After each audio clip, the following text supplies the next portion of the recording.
Power isn't loud. It doesn't scream, slam doors, or drop aggressive ultimatums. Real, terrifying psychological dominance is dead silent. The ultimate form of control doesn't require a single word, an argument, or even a person in the room. Right now, we're exposing the power of the empty chair and how avoidants control you through absence. Skip the basic clinical terms you see online. We're doing a psychological dissection of an invisible threat. In severe emotional avoidance, they don't trap you with walls. They trap you with the empty space left behind. Look at Julian and Maya.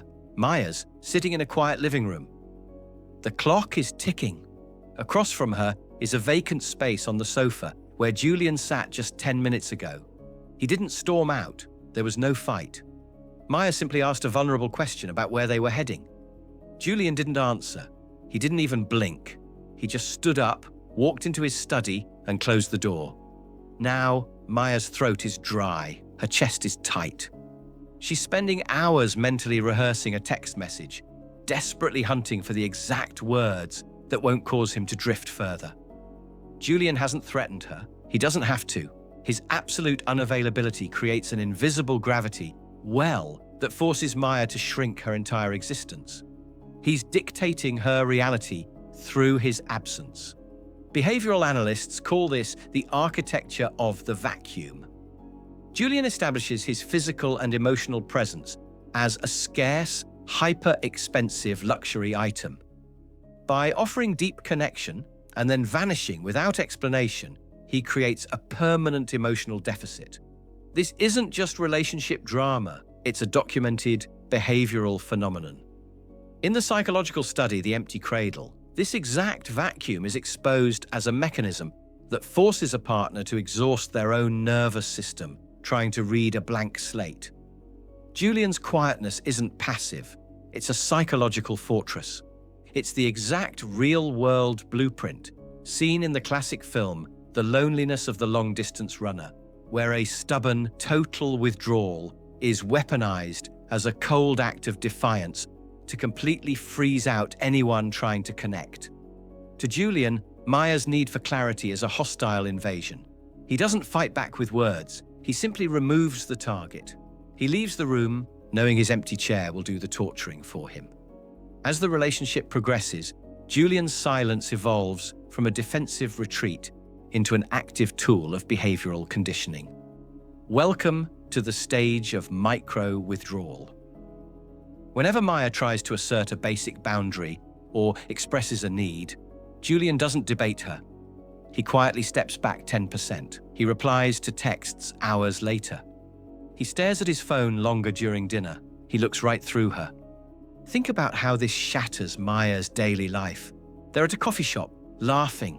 Maya mentions she felt lonely when he went missing last weekend. Instantly, the temperature drops.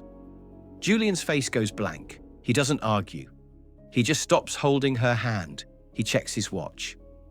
Maya's brain registers this freeze as an existential threat to the connection. To stop him from slipping into the fog, she backtracks. She apologizes for being demanding. She drops her boundary. Julian's absence successfully policed her behavior without him uttering a syllable. This chilling method of subjugation is what psychoanalyst Stefano Bolognini labels a structural emotional leash, a system that systematically breaks a partner's autonomy until they're trained to ask for absolutely nothing. It's the raw reality behind the psychological warfare of the film Gaslight. The true terror in that story isn't the shifting objects in the house. It's the agonizing, unstable vacuum created by a partner who deliberately alters his emotional availability until you completely doubt your own sanity. By maintaining this manufactured distance, Julian forces Maya into a state of hallucinatory obsession. When a partner is physically present, you see them realistically. You see their flaws, their bad habits, their human limitations. But when an avoidant controls you through absence, your mind is forced to fill the empty space. Maya stops interacting with a real man. She starts interacting with a terrifying projection. She spends late nights parsing through old conversations, decoding tiny changes in punctuation, and drafting long paragraphs she'll never send. By remaining absent, Julian remains flawless, untouchable, and in total command of her thought architecture. Clinical data from the psychology of secrecy and avoidance confirms that this prolonged emotional unavailability acts as a cruel psychological mirror. It projects the victim's deepest fears of unworthiness right back at them, forcing them to chase a phantom just to escape their own anxiety. It's the exact, haunting dynamic of the classic masterpiece Rebecca, where an entire household is paralyzed and controlled by the memory of someone who isn't even in the room. Julian uses his empty chair to starve out Maya's real-world needs, turning her into a ghost in her own life. But what's the hidden machinery driving this cold strategy? When he pulls away, it looks like calculating malice. It feels like a deliberate choice to inflict pain. But neurologically, it's a catastrophic nervous system malfunction. Think of an avoidant brain like a house with a hypersensitive smoke detector. In a secure individual, closeness feels like a warm fire. In Julian's brain, that same warmth trips the main circuit breakers. His subconscious mind can't differentiate between the vulnerability of being loved and an actual threat to his physical survival. He isn't choosing to be cruel. He's in a state of primitive neurochemical flight.